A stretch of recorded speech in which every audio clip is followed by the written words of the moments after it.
Thank you very much. Can everybody hear me? Firstly, thank you very much for inviting me. It's a real pleasure to be here. I feel very privileged. Just before we start, I'd just like to ask a couple of questions, just so that I've got a sort of sense. How many people here are familiar with or have visited Tate Gallery? Oh, that'll make the director very happy. Good. I'll report back. And just so I know, how many people in the room are artists? And how many people would describe themselves as educators? Okay, great. Okay, we're going to have fun. Yes. Hi. Okay, I'm going to try and not talk for too long, because what I'd really like to do is then to have more of a discussion with everybody. And also, what I'd like is, if I am speaking and I say something that really doesn't make any sense, please feel free to put your hand up and say, I don't understand what you're talking about. Because it's crazy if you're sitting here listening to me and it makes no sense. So, and that may happen. Okay. So, the other thing I'd say is that I've just put a presentation together which doesn't really do anything more than show you some of what our program is like at Tate. It's just a series of images from the program. So you can try and connect what I say to the images, but I didn't put the presentation together with that in mind. It's just to give you something nice to look at and give you a sense of the kind of range of things that we do. So I'm going to talk about artists working in the context of the museum, and I'm going to talk about how we work and talk about some research that we've done that certainly helped me to understand what it is that artists do in the museum. I'm going to start with a quote. This is from an American artist and researcher called Graham Sutherland. And I'm interested in this quotation because I think it draws attention to the value of art practice and art as a form of communication and a means of constructing meaning. And I'm interested because I think in this quotation, he identifies how art processes can help us to understand not only what we know, but also how we come to know it. And for me, those are two really important things that I think I'll come back to. It's what we know and how we come to know it. And because he draws attention to this in relation to art practice, I think he's suggesting that art processes, and then by extension artists who are experts at negotiating art processes, can illuminate and potentially change the way that we learn. So I'm going to leave that with you for a minute. So here we are. This is taken from a program at Tate Modern. We do life drawing classes in the gallery. Now, the Tate Education and Interpretation Department, as it was known when it was first started, was really set up in the late 1960s. And ever since then, artists have played a really central role in developing and facilitating programs with visitors. And today, artists continue to make a really important contribution within the learning department at Tate. As they do, I'm not saying we're the only ones, they do within museums across the United Kingdom and internationally. But what I'd like to talk about today, as I've said, is to talk about how learning as an idea is constructed conceptually within Tate. So what do we understand learning to be within our organisation, and the approaches that artists take that enable visitors to engage with the collection, the Tate collection, and the displays and the exhibitions. And through doing this, I hope to provide insights into how and why artists' teaching and learning practices are so relevant to us as an organisation, to Tate as an organisation, and indeed to any gallery or organisation that wants to place learning at the heart of what it does. So we have as a gallery, we have a mission statement, and we always have had. And our mission statement, which, bearing in mind the presentation that we heard this morning, may be interesting, is to increase the public's knowledge, understanding and enjoyment of British and international modern and contemporary art. So having this as our mission statement means that the role of the museum is not seen primarily as collecting art, but more importantly, enabling people to engage with it. And because we have this as our mission statement, it really shapes and informs what we do as an organisation. Within this, we have a vision for Tate Learning. The department that I work in, that was called Education and Interpretation, is now called Learning.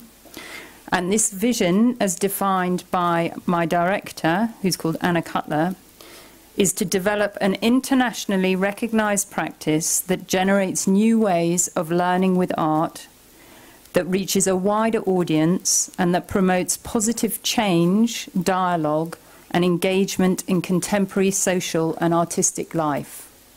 So our vision as a department is not only to enable people to engage with the collection, but also to enable them to engage with wider social and artistic issues. Our department's changed a certain amount over the last few years. And for those of you who know, there are actually 2 Tate galleries in London. There are 4 Tate galleries altogether. There are 2 in London, 1 in Liverpool and 1 in St Ives in Cornwall. And a couple of years ago, they brought the education department, the learning departments of the 2 London teams together. And our team, just so you know, we have 7. Our department is made up of 7 teams, each of whom are addressed their work to a particular audience. So we have a team comprised of adult. It's called our adult programs team, and that, so, you know, as you might expect, their work is to do with work with adults, and that's both a public program strand, so that's symposia and conferences, but it also includes all our access programming. And by access programming, that's what I means, and perhaps this is very relevant in this context, our offer for people who are visually impaired, hearing impaired. We work with local community organisations. We work with adults with mental health issues. But they're all, we don't differentiate. We are, you know, in the past, and certainly in most galleries in the UK, there's a sense that you have community programming and adult programming, as if those people in the community were not adults. However, we have an understanding that everybody who's over a certain age is an adult, and therefore they're programmed through an adult program team. We have a young people's program team, the schools and teachers team, an early years and families team. We have a team that deals with all the interpretation in the gallery, and also digital and online interpretation, and we have an international online program team. The organisational changes have been accompanied by a reappraisal of the conceptual and practical approaches the learning team take to achieve their ambitions. In simple terms, we've had a rethink about what it is that we do and how we do things. And central to this revised approach is a focus on what we call research-led practice. And what this means in reality is a move from what we call a delivery model, where staff are tasked with devising and overseeing the execution of a range of learning events and activities whose form and content remain relatively static. So you do schools workshops, or you do seminars, or you do lectures, and that's pretty much what you do, to this new model, which we call a model of inquiry, which has a much greater focus on analysis and reflection. And one way of thinking about this, this shift, is thinking about how our programmes are conceived and executed. So within the Tate London Learning team, and our team are called curators, learning curators, they frame their activities around particular but open questions. So one example is, what happens when very young children are brought together with practicing artists and their processes of production? So the team will come together, think what's the kind of key research question that we're interested in investigating. They then put together a program of events and activities which is understood to be an investigation, which is undertaken with participants. So, for instance, in the case of this question, they'd frame their program of activities as an investigation with artists and very young children. So while actual activities can follow familiar formats, so we do seminars, we do workshops, we develop interpretation materials, the expectation is that the staff constantly question, reflect, change, redefine and remake these programs as they progress. There is no such thing as we do a schools workshop and it looks like this. All our different activities are different depending on what the question is that's being investigated through them. This can seem to resemble the notion of action research. I don't know if people are familiar with that as a concept within research terms. But it's very much the expectation that the form of the activity and the content are open to constant reappraisal and potentially significant change. Alongside this programme of ongoing reflection with the team, we have an associated programme of actual research initiatives that are intended to inform and enrich the work of the learning department whilst contributing new knowledge. What our aim is that we draw on a body of existing research in the field of cultural and creative learning and education in museums and collaborate in new research projects with academic colleagues. What we're trying to do is build on the expertise of the practitioners in our department to develop a body of theory that supports best practice across the field. And part of this process of trying to understand what we do a bit better is we wanted to find out what our team members understood by the term learning. Because what we felt is that if we're developing effective research-led practice, an understanding of learning really underpins what those questions are. So most obviously, if you as a curator think about learning as being a particular, taking a particular form, you will design programs to fit your conception of learning. We didn't really know how curators understood what learning was. So what we did is we undertook a qualitative research study with academics in a university in London called King's College. And what we did is we interviewed the senior members of the team and asked them to define what they mean by the term learning, and also what they thought were the conditions that are essential for effective engagement in the gallery. Facilitating this dialogue is an aspect of what the learning team members described as scaffolding of participants. Now, for those of you who are familiar educators, the term scaffolding may be very, you know all about it. But for those of you who don't, and I wasn't one who actually knew kind of what a definition of scaffolding was, I looked it up, and one definition I liked is that it's a process which enables a child or a novice to solve a problem, carry out a task, or achieve a goal which would be beyond his or her unassisted efforts. And I like this definition because for me it reminded me, with the need that came up earlier in what the curators were saying, that we need to support visitors and learners to feel comfortable with the unfamiliar. Scaffolding usefully embraces the two responsibilities of the educator in the gallery. First, to recognise the existing knowledge of the learner, and secondly, to prompt them, urge them and support them to move beyond that existing knowledge. And it's this support, which I call a kind of intellectual hand-holding, which helps the learner to negotiate the uncertainty of that learning event. And I've seen it in situations where it can almost be as simple as asking an initial question, is this what you expected to see in the gallery? And then allowing the visitor the time and space to reflect on this question and to frame their responses. So now I'm going to talk a bit about the role of the artist within the learning process.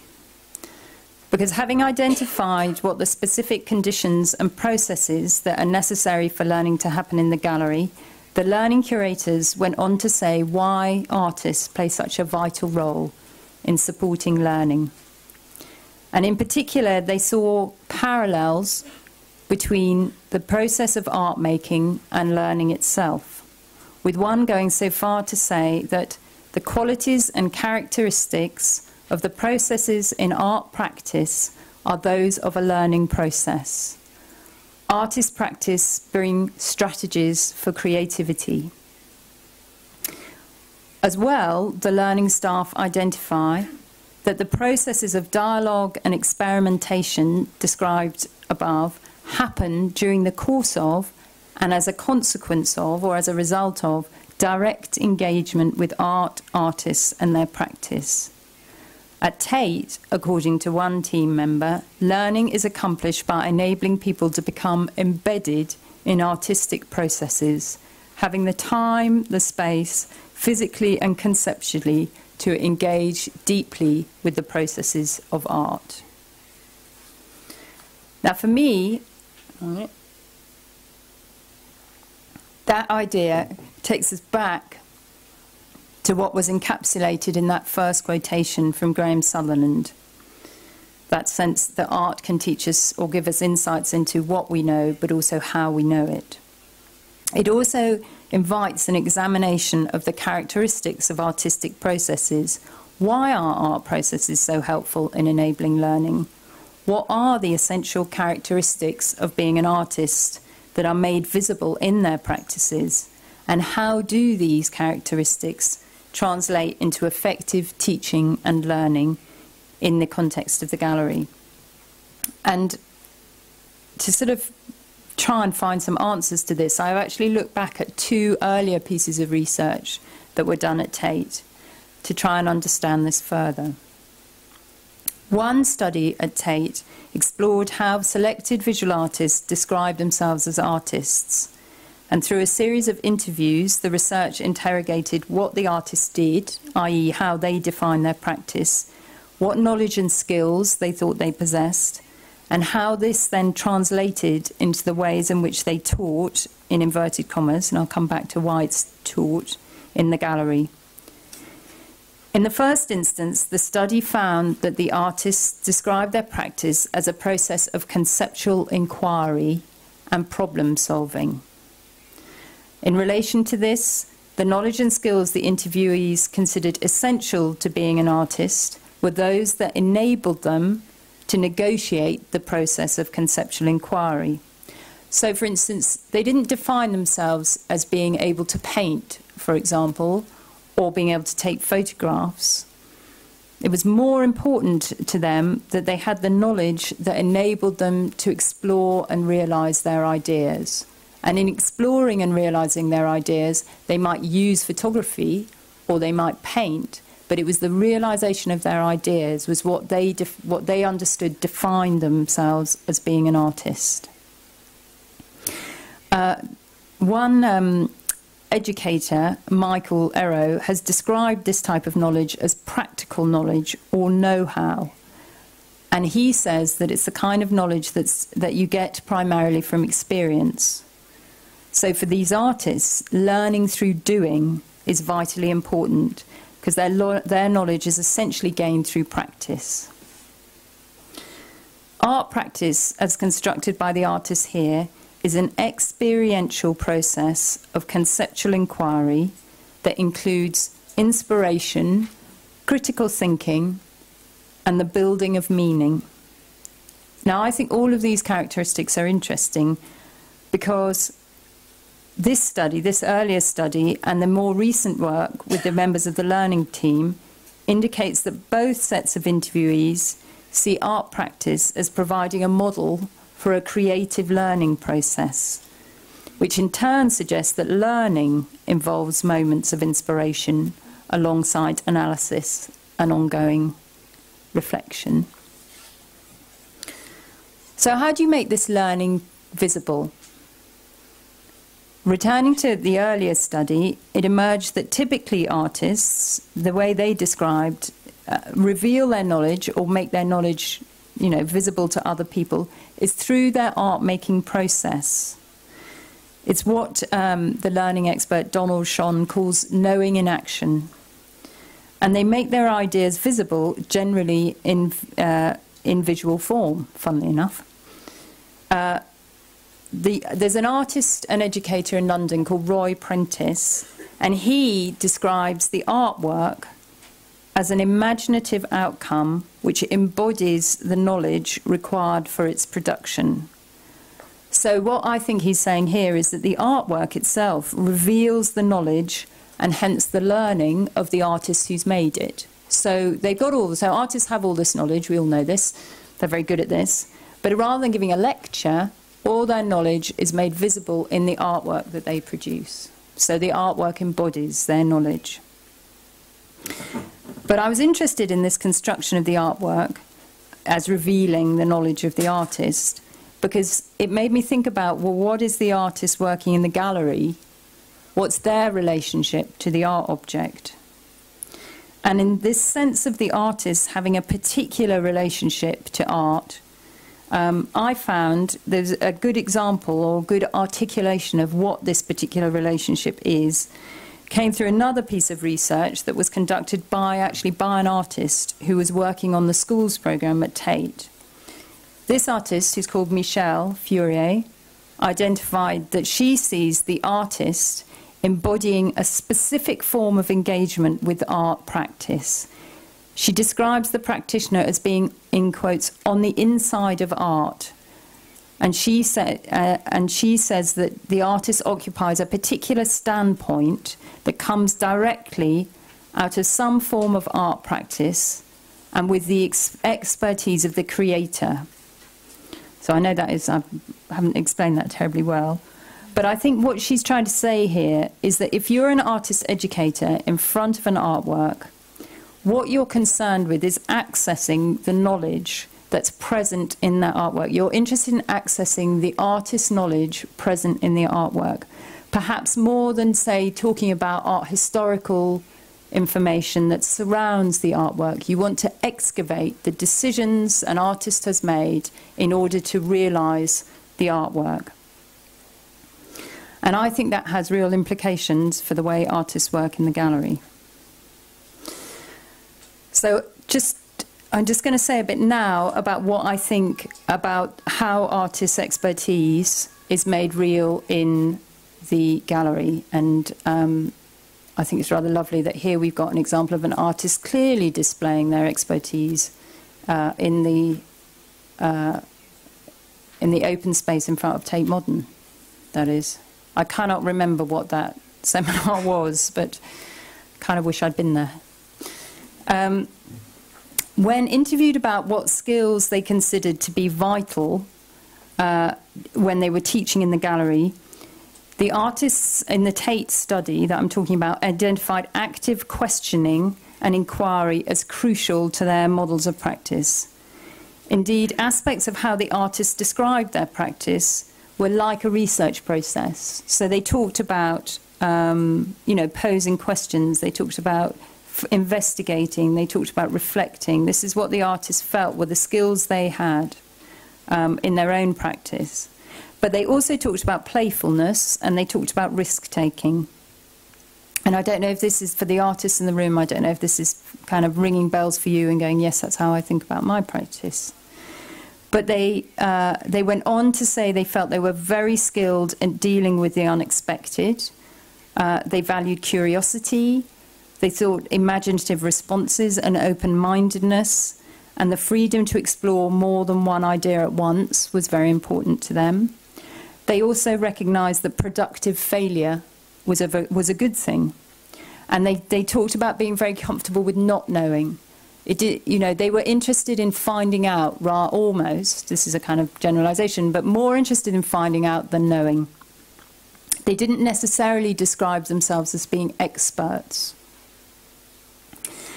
They talked about spontaneity and intuition being very important, but they also talked about looking, thinking, and reflecting as being absolutely central to what they did. And looking back on this, what I thought was interesting was how the artists' descriptions of their skills coincide with the conditions and processes that the Tate learning curators identified as being necessary for learning to happen in the gallery. What I found or identified that in both cases there's a valuing of experimentation and risk-taking, recognition of the need to ask questions and to accommodate the unexpected, and also at the same time an acknowledgement of the importance of reflecting and really considered looking. And this, for me, perhaps, you know, gave some sense of why artists are seen as being so valuable in a teaching context in the art museum. But I'm just going to talk a bit more now about how those skills that I've just identified might play out in the gallery. When we interviewed the artists who were teaching in Tate, they all talked about how they drew on their own experience as creative practitioners to start a learning process that they talked about as resembling their own art practice. They wanted to pass on the skills and knowledge that they have as artists. They wanted to, in a sense, teach their know-how. So they didn't want to teach facts about the artwork. They wanted to teach the learners how to think like artists, basically.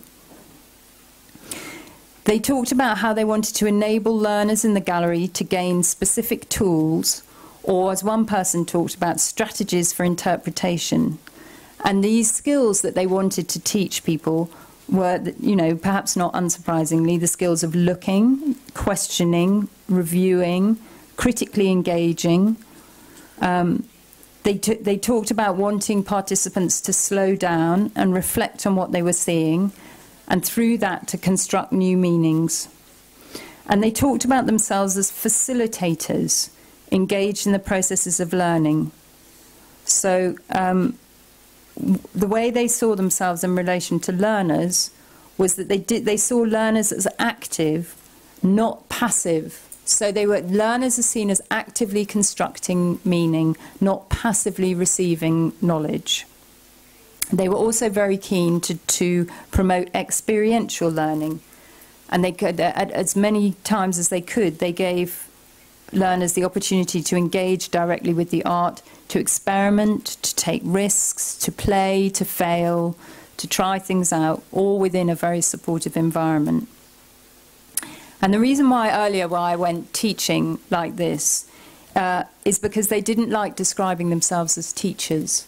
They felt much more comfortable, and in fact a number of them said, no, I don't see myself as a teacher, I see myself as a co-learner. They weren't interested in that notion of a kind of transmissive pedagogy where, you know, you stand at the front, a bit like I'm doing. They weren't interested in this. They didn't want to sit and lecture. They wanted to have a conversation. They wanted to discuss. They wanted to exchange ideas. They wanted to create an environment where everybody was generating new knowledge, rather than a sense that one person was the expert, and that, you know, there were people in the room weren't experts. And again, I think it's interesting how the way the artists describe what they do is similar in lots of ways with what the curator's perceptions are of an ideal learning situation. So this, again, going back to this idea of working with learners to slow down and to question, and this idea of the focus on experimentation and play within a supportive structure. It suggested to me that the artists, like the curators, value this approach to teaching and learning most highly. And I think this sense of the artists describing themselves as co-learners who connect with visitors or participants through questioning and dialogue gives some insights into how that scaffolding process might be facilitated in the gallery. And for me, it suggests how artists support learners to embrace the processes of change and to negotiate those moments of disruption that prompt that kind of disengagement from art. There was no sense that the transmission of subject-specific knowledge or, you know, this idea that artists are there to give a particular interpretation of art. Instead, the artists see themselves as steering learners to adopt an approach which allows the learners to move from unfamiliarity to recognition to analysis, whilst encouraging the visual and intellectual interpretive processes to happen. In this way, the artists seek to provide the learners with the skills, confidence, and knowledge to interpret art for themselves. Through this process, learners are able to draw on their personal experience, I'm going to leave that there then, to gain understanding, develop new knowledge, and articulate their ideas. So that, in one sense, is what the artists see as the desired outcomes of the learning process. They want participants to be empowered to develop their own interpretations and have the skills and confidence to engage with art independently. When the same question was posed to the learning curators, it became apparent that the team's perspectives were similar in that sense, but also that they were underpinned by the underlying principles and values of respect, equality, democracy, and inclusiveness, which for me was very interesting hearing that earlier talk. This ethical dimension directly informs the practices that they put in place.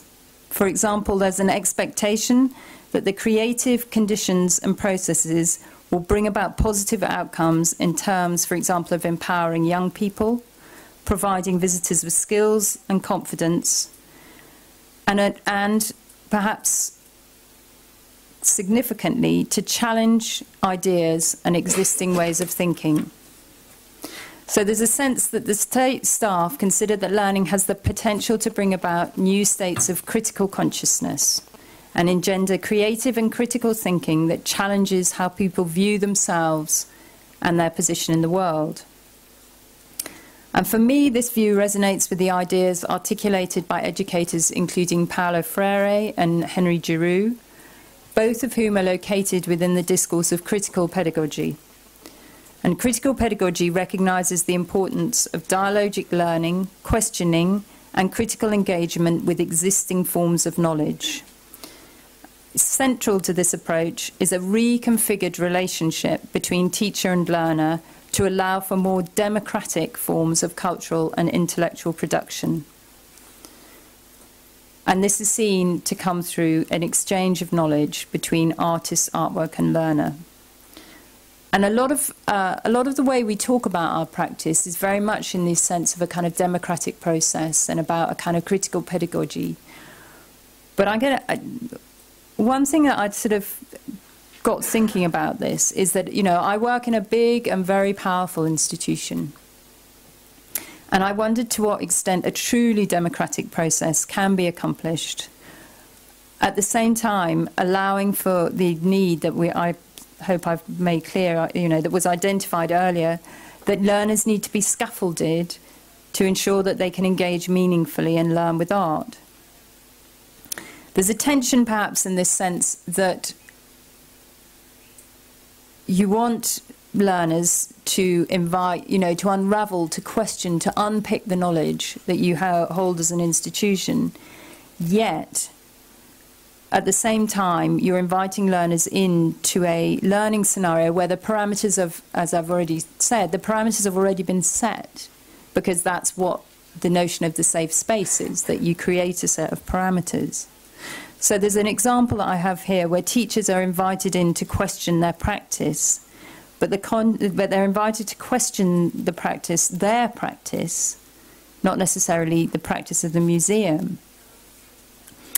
As I think I've talked about, Tate staff and artists are very clear that they create specific contexts to support a pedagogic process where learners are prompted to question and disrupt existing knowledge and invited to create their own meanings. Yet within this kind of notionally democratic space, ultimately the learning staff remain in control. But what I've come to realise is that I think there's a difference between a kind of micro and macro level of power sharing. On the micro level, there's an aspiration to absolute equality, So artists and learners share their knowledge equitably through dialogue.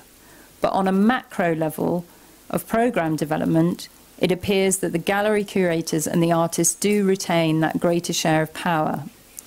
So you do have an unequal power relationship, but what I feel is that this is necessary to ensure that there's sufficient structure to allow for that experimentation and questioning within that safe space.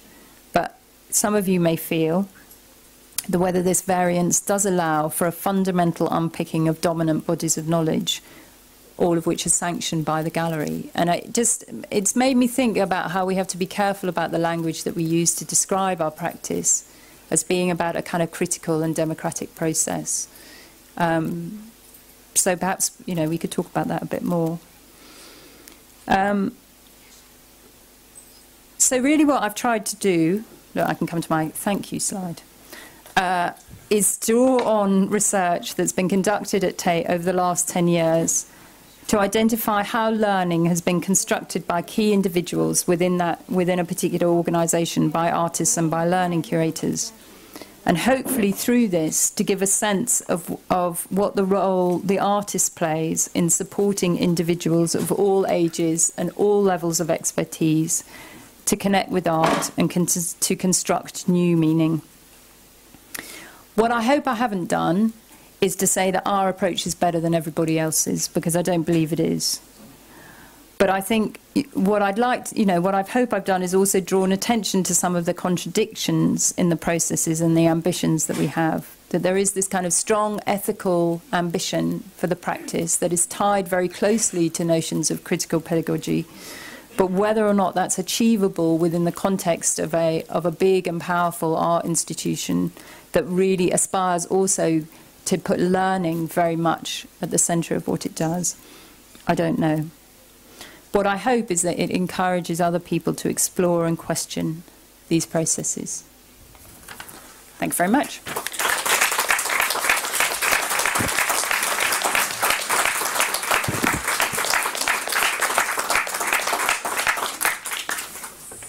Thank you, Dr. Emily Pringle, for this wonderful lecture. Hvala, Dr. Emily Pringle, za to čudovito predavanje. Zdaj pa seveda je prišel čas za razpravo, za vaše vprašanja. In pa najprej stojoči predavatelji, postavim besedo.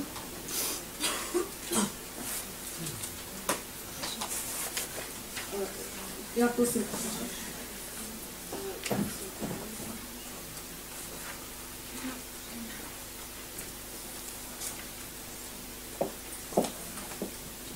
Thanks, Emily, for this wonderful lecture. Thank you. It was so interesting to hear about the attitude of the artists. This is just one side. How do you deal with the attitude or the expectation of the public? How do we deal with it, or how do we know what it is? Both might be interesting. I'm not sure we...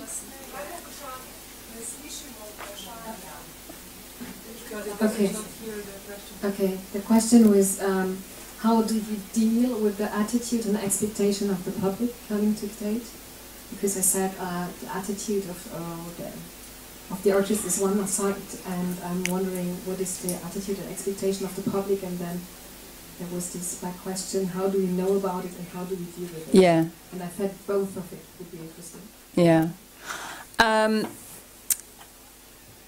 We have an enormous number of visitors. I was saying to somebody at lunch that Tate Modern has, I think, about 6.5 million visitors a year. So it's a crazy, crazy place.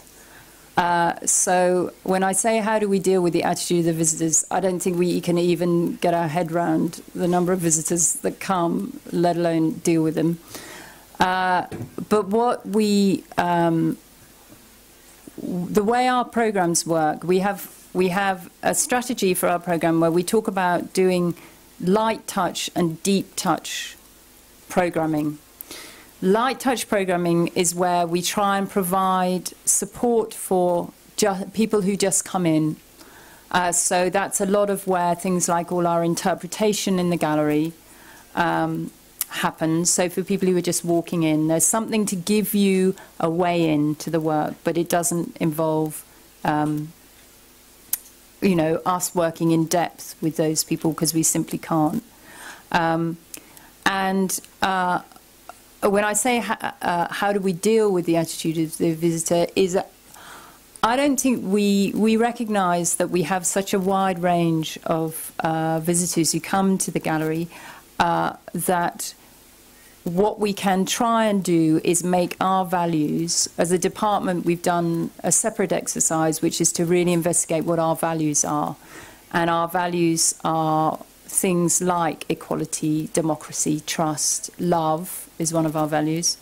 And what we try and do is to work with those values underpinning everything that we do, so that the visitor, as soon as they walk in the door, is made aware that that's what the values are of the institution. So we get lots and lots, for example, at Tate, we get loads of tourists who come, some of whom don't come because they're interested in the art at all, they're interested in the building, or they're interested in just hanging out. And all the galleries are free, so you don't have to pay. So we get loads of people who just come in. We get loads of people who come in when it's wet, because it's wet. You know, art's the last thing on their mind.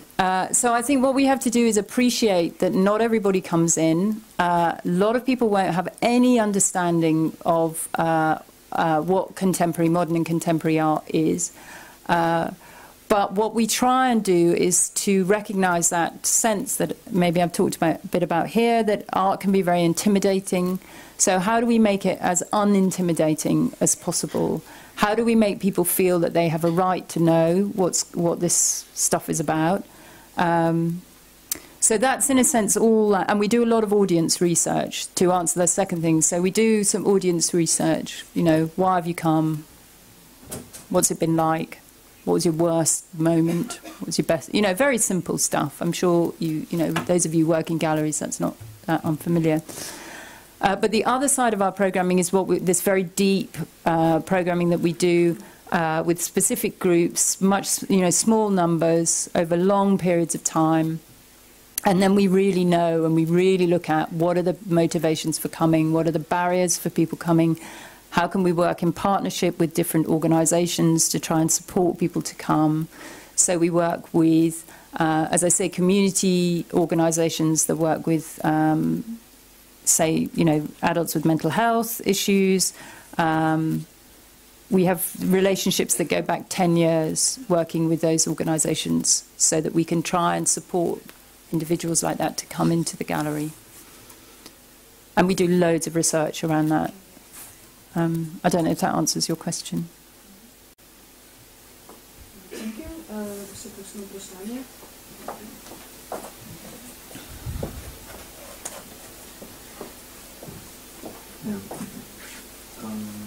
If you research the specific blind and low vision persons, you know, we talked about at lunch, about some specific programs for them, and also if you can say something about what are the reasons why this person come into the gallery, how do they think about the art, about the connection, about from the artist, and also this connection between the artist and the learner, like the blind and low vision person. And also, I don't know if they, how they feel, how are they feeling protected or a safe place, and also these values, like you said, that are the base of the Tate. I think one thing that we have in the UK and have had for a couple of years, I think maybe longer, is the Disability Discrimination Act. So it is now illegal for a publicly funded organisation not to be accessible, publicly accessible to everybody. So all buildings have to be wheelchair accessible. all buildings have to be, their signage has to be accessible. So if you're sight impaired or you're hearing impaired, the buildings have to be available. It's illegal as an organisation now not to have those in place. So one of the things that we talk about making our spaces available is that physically they have to be available. I think one of the things that we are really concerned about is making our work intellectually accessible.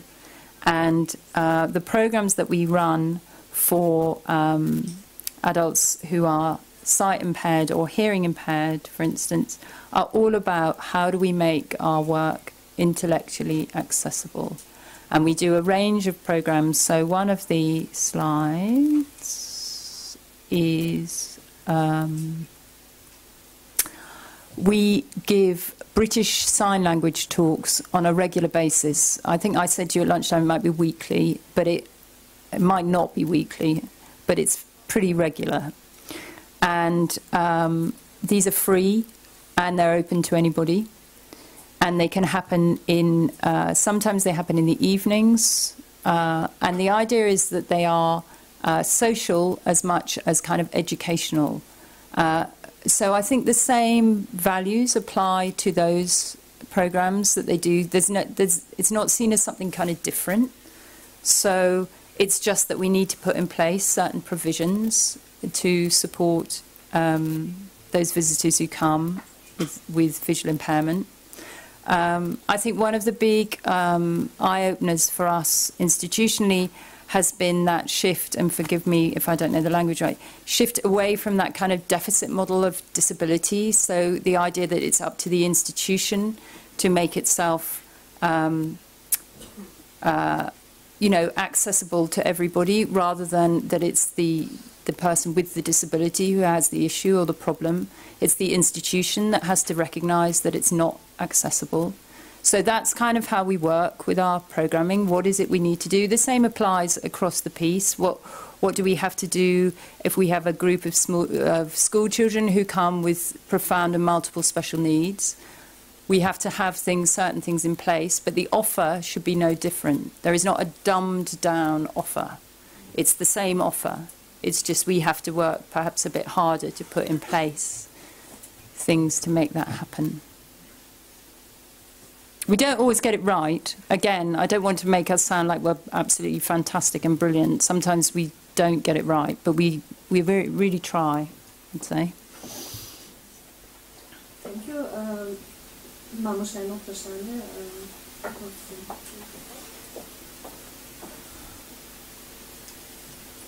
Hi.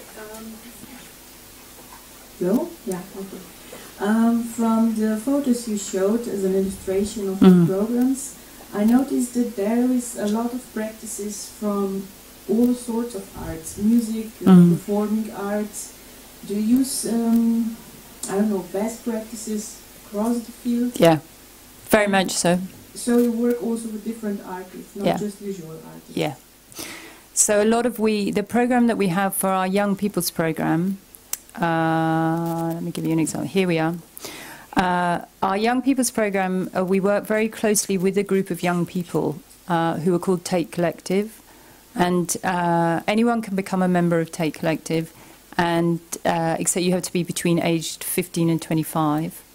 And you're invited in, and you as a member of Tate Collective, you program the activities for other young people. And the ambitions for that program are really around inviting different practices into the museum. So the young people program a lot of musicians, video artists. So there's lots of that idea of bringing contemporary cultural forms that don't necessarily represent high art into the museum. And to start with, that caused a few kind of ripples, but now actually, certainly at Tate Modern, and actually at Tate Britain, which is a much more conservative institution, there's a recognition of how fantastic it is in terms of what it does to the museum and how it brings in a whole group of young people who would not normally set foot through the door. So for kind of audience development purposes, it's seen to be a really good thing. Thank you. Hvala. Žal se je s tem naš čas za razpravo žal iztekel. Unfortunately, no, enough. Very interesting discussion. So, thank you. Hvala, Dr. Emily Pringle.